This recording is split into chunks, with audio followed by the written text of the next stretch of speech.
Yo creo que lo más duro fue el dolor de nuestros propios voluntarios y trabajadores y cómo lo apartaron para ayudar a los demás, cómo apartaron sus propios miedos y sus propias necesidades por estar ahí. Nosotros tenemos muchos voluntarios que son de La Guaira, voluntarios de Caracas, trabajadores que lo han perdido todo y se presentaron a las pocas horas porque sabían que tenían la responsabilidad de los planes de acción, sabían que tenían algo que aportar en un momento como este. En la entrevista conversamos con Luis Manuel Farías, presidente de la Cruz Roja Venezolana.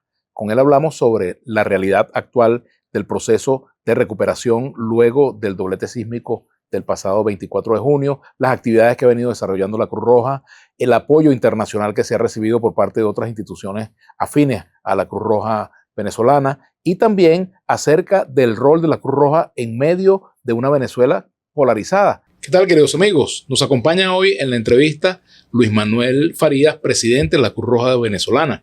Y le damos la más cordial bienvenida. ¿Cómo estás, Luis Manuel? ¿Cómo te va? Muy bien, Vladimir. Siempre un placer verte. Igualmente. Yo creo que ya tenemos que hacer un programa juntos. Sí, yo creo que sí. Sí, señor. Sí, señor. No sé cómo se llamaría, pero tenemos que hacerlo. Bueno, tú eres muy creativo. Ya le buscaremos el nombre. Sí. Así es. Bueno, entrevista en cruz, puede ser.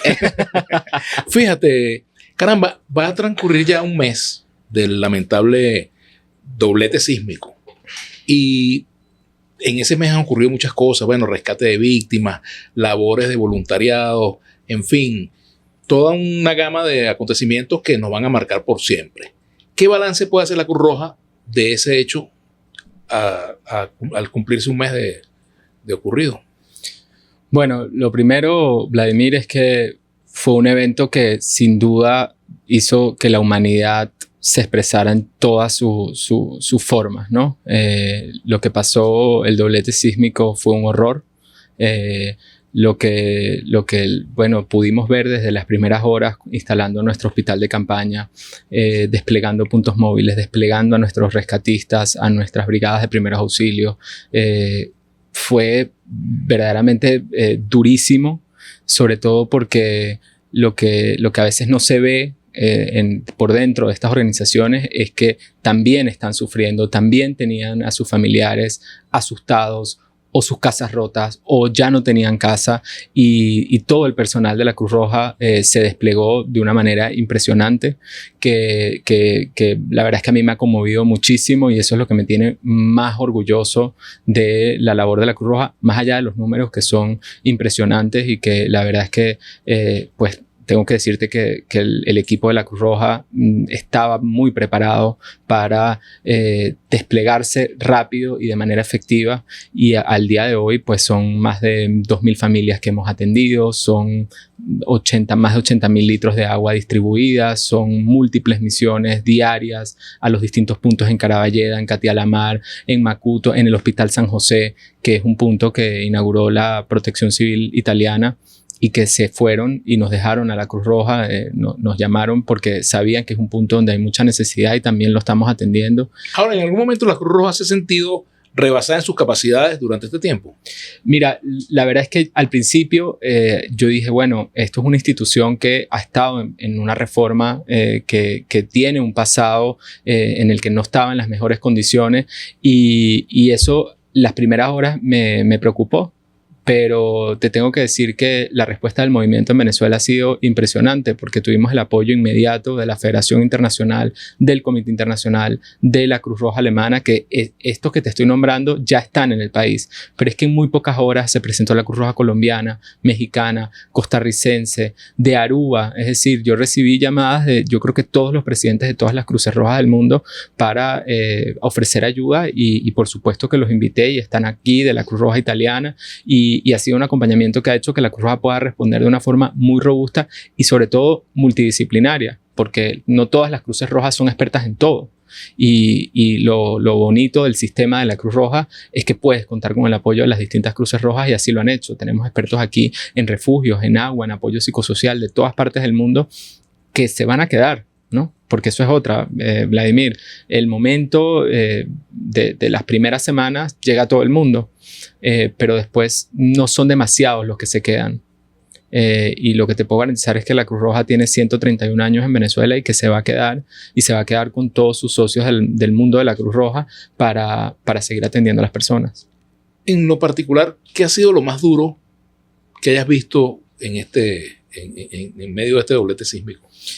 Yo creo que lo más duro fue el dolor de nuestros propios voluntarios y trabajadores y cómo lo apartaron para ayudar a los demás, cómo apartaron sus propios miedos y sus propias necesidades por estar ahí. Nosotros tenemos muchos voluntarios que son de La Guaira, voluntarios de Caracas, trabajadores que lo han perdido todo y se presentaron a las pocas horas porque sabían que tenían la responsabilidad de los planes de acción, sabían que tenían algo que aportar en un momento como este.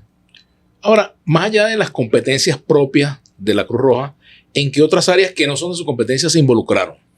Bueno, el rescate, ¿no? Como ciencia, porque he aprendido que definitivamente hay toda una ciencia y una diplomacia del rescate, no es un área en la que la Cruz Roja está especializada. Sin embargo, pues muy rápido pudimos coordinar rescatistas de otras Cruces Rojas que se sumaron a la operación de la Cruz Roja, ¿no? Y junto con nuestras brigadas de primeros auxilios, que son nuestros socorristas, atendieron de forma muy integral a muchas familias en recuperar a sus familiares y en encontrar personas con vida. Fueron tan efectivos que incluso está este caso que es el famoso de Hernán Gil, en donde otros grupos de rescate habían dicho que no había vida. Y fue la Cruz Roja de Costa Rica junto con la Cruz Roja venezolana que pues confirmaron que sí había vida y que era Hernán Gil, y fue este rescate impresionante de 150, 180 horas en donde después se involucraron otros grupos de rescate, pero ahí, por ejemplo, es un ejemplo de cómo la Cruz Roja efectivamente prioriza la humanidad. Había un señor que estaba afuera y decía, mira, aquí hay una vida. Y ya estaban los códigos, esto lo tuvimos que aprender lamentablemente en esta circunstancia. Los rescatistas escriben unos códigos en la pared en donde ya se dice si hay vida o no hay vida. Y nuestros rescatistas vieron que decía que no había vida. Sin embargo, escucharon al Señor, se acercaron donde él decía que había escuchado algo y así consiguieron a Hernán. ¿Tú eres religioso? Sí, mi corazón un poco por los valores de la familia, etcétera, pero la Cruz Roja no ve nada de eso. Es decir, ¿tú no viste milagros? O sea, ¿no crees que hayan ocurrido milagros en esta...? Sí, el milagro de la humanidad, sin duda, como te decía, porque yo lo que creo es que cuando no queda nada, cuando todo está roto, como efectivamente pasó en La Guaira, lo único que vimos fue eso. Humanidad, familias que también lo habían perdido todo, pero que estaban ahí apoyando a otros, rescatistas que estaban arriesgando sus propias vidas, voluntarios que también estaban afectados y estaban ahí también arriesgando sus propias vidas. Pero lo importante de la Cruz Roja y sobre todo el cargo que yo ocupo es que no miramos religión, no miramos condición social, no miramos pensamiento político, orientación sexual, nada. Por cierto, hablando de eso, hay gente que piensa que el gobierno no actuó a tiempo. Incluso, de hecho, algunas personas sobrevivientes han hablado de eso, suficientemente, que no hubo atención a tiempo, etc. Desde el punto de vista de la Cruz Roja, ¿el gobierno actuó a tiempo? ¿Tiene, digamos, está dentro de los estándares internacionales en ese sentido? La tragedia fue tan amplia, fueron tantos los edificios caídos, fue tanto sufrimiento que yo creo que todas las verdades entran. Es decir, yo creo que hay personas que pueden sentir que nadie estuvo a tiempo, pero yo también creo que hubo una atención y que nosotros desde el primer momento estábamos coordinando con Protección Civil. Es decir, desde el punto de vista de coordinación, no es que me atendieron el teléfono después de las 48 horas, ¿no? Inmediatamente ya estábamos coordinando con Protección Civil, estábamos mapeando dónde había ambulancias, dónde podía hacer falta ambulancias. En ese momento mi mayor preocupación era no duplicar esfuerzos. Entonces, por eso la coordinación fue inmediata, entender dónde estaba atendiendo el gobierno y de repente dónde podían estar desbordados, qué hospitales estaban activos. Ya muchas estructuras de salud colapsaron en La Guaira y ese mapeo también era muy importante porque eran minutos que podían salvar vidas y nuestros voluntarios en las ambulancias tenían que tener muy claro qué hospitales eran los que estaban funcionando, y esa coordinación ocurrió desde el primer minuto. Ahora, como te digo, es tan devastador lo que pasó, se rompió todo. Nosotros, bueno, te confieso, y yo creo que parte de mi equipo lo puede decir, llegamos a sentir del cansancio y del horror y de todo, que como si nosotros mismos no íbamos a poder salir de esa situación, estando alrededor de decenas de edificios caídos y de personas sufriendo y sabiendo que había personas ahí tapiadas. Entonces yo creo que es válido que hay gente que sienta que no llegó a tiempo, pero eso no quiere decir que no se estaban haciendo todos los esfuerzos. También es verdad que en la mayoría de estos desastres el porcentaje es altísimo de cómo las familias y los que están sufriendo esa situación son los primeros en rescatar a los suyos. Después hay un porcentaje que se le puede atribuir al gobierno nacional y después hay un porcentaje que dicen que ronda entre el 15%, que es la ayuda internacional, porque la ayuda internacional llega, por más rápida que sea, a las 48 horas. ¿Ha sido suficiente la ayuda internacional?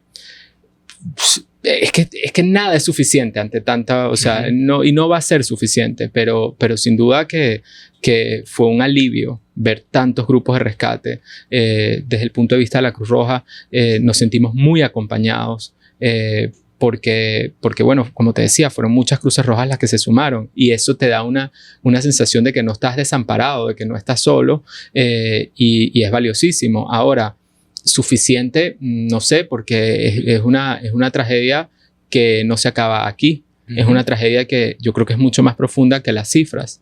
Hay personas que posiblemente no están en las cifras porque no fueron heridos, porque no perdieron su casa, pero que de la noche a la mañana perdieron sus medios de vida. ¿Qué pasa con esas personas? ¿Cómo las vamos a acompañar? Hay familias en otros estados del país que ya estaban en un grado de vulnerabilidad y que de repente tienen que acoger a sus familiares damnificados de La Guaira. ¿Qué pasa en esos hogares que ya tenían dificultades? ¿Qué pasa con todas las personas que viven en el estado de La Guaira, que no están en la zona cero, pero que buscaban servicios ahí? ¿Qué lecciones le deja a la Cruz Roja lo ocurrido el 24 de junio? En cuanto a operatividad, en cuanto a fallas en algunos mecanismos o ratificación de que algunas cosas están haciendo bien. Sí, desde el punto de vista operativo. Quizás es un poco el tiempo para hacer ese balance, pero... Claro, todavía nos falta mucho para tener un balance concreto. Yo creo que un año o más, pero lo que te puedo decir es que sí estoy muy orgulloso de un equipo que estaba liderando en los últimos 2 años, que tenían muchas cosas en orden, que a veces... son como tareas que nadie ve. La Cruz Roja venezolana tenía 40 años, por ejemplo, que no cambiaba sus estatutos, que no cambiaba sus políticas. Y eso es clave a la hora de recibir ayuda internacional. Antes de cualquier donante te brinde ayuda, primero te pregunta por tus políticas anticorrupción, por tus políticas de protección de género, por tus políticas ante acoso.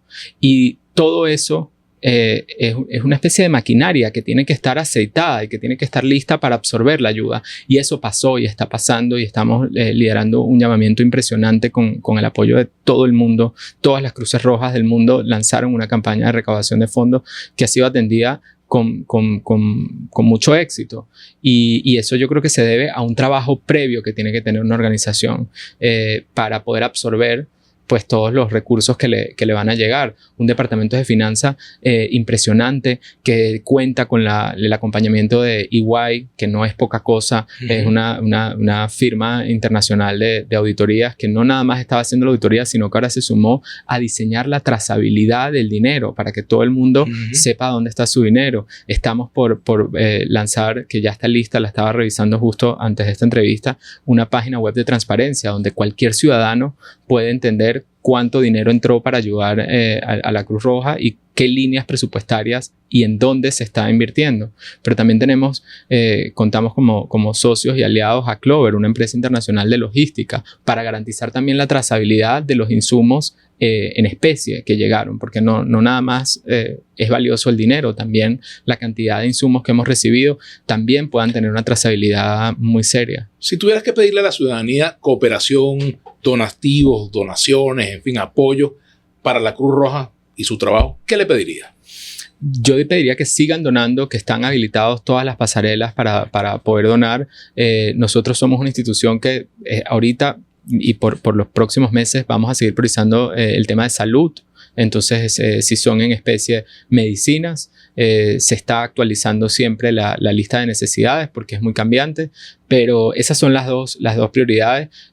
Hay otras instituciones que, por supuesto, se encargan de ropa o de comida. Nosotros estamos muy enfocados en agua y salud.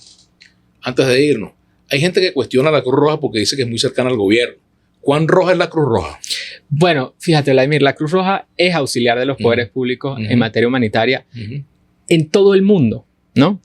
Yo creo que y entiendo que el país ha sufrido una crisis de desconfianza y una polarización importante y que bueno, se quiera tachar a la Cruz Roja de un lado o de otro, porque también ha pasado. No creas nada más que la tachan de roja. Hay otros sectores. Bueno, el logo es blanco y rojo. Claro, pero yo creo que es muy importante y me das una oportunidad de explicarlo, porque es que la Cruz Roja está en todos los países para entender las brechas del Estado en materia humanitaria y apoyarlas en eso. Y eso hace que la Cruz Roja esté y coordine con las autoridades, pero eso no hace que los levantamientos de necesidades estén politizados. Eso haría una Cruz Roja politizada, que cuando va a atender a una persona y ese levantamiento de necesidades tenga un sesgo político, o que la Cruz Roja participara en campañas políticas. Pero cuando tú ves a la Cruz Roja con una autoridad, te guste o no, es la autoridad y tiene que estar ahí porque está haciendo su trabajo. Entonces, yo creo que es una narrativa reduccionista de ver, porque la Cruz Roja esté con una autoridad que a ti no te gusta, tacharla de que es roja. Pero también te digo, hay otros sectores que ven a la Cruz Roja como muy opositora y yo creo que ese es el mejor símbolo de la neutralidad. Yo creo que una Cruz Roja está por buen camino cuando distintos sectores desconfían de ellos, porque quiere decir que está haciendo su trabajo como es. O sea, una Cruz Roja equidistante de Delcy y de María Corina. Bueno, o una Cruz Roja cercana a los venezolanos, sin importar con quién tenga que coordinar. Gracias, Luis Manuel. Manuel Farías, presidente de la Cruz Roja venezolana. Ustedes lo escucharon. Hasta la próxima.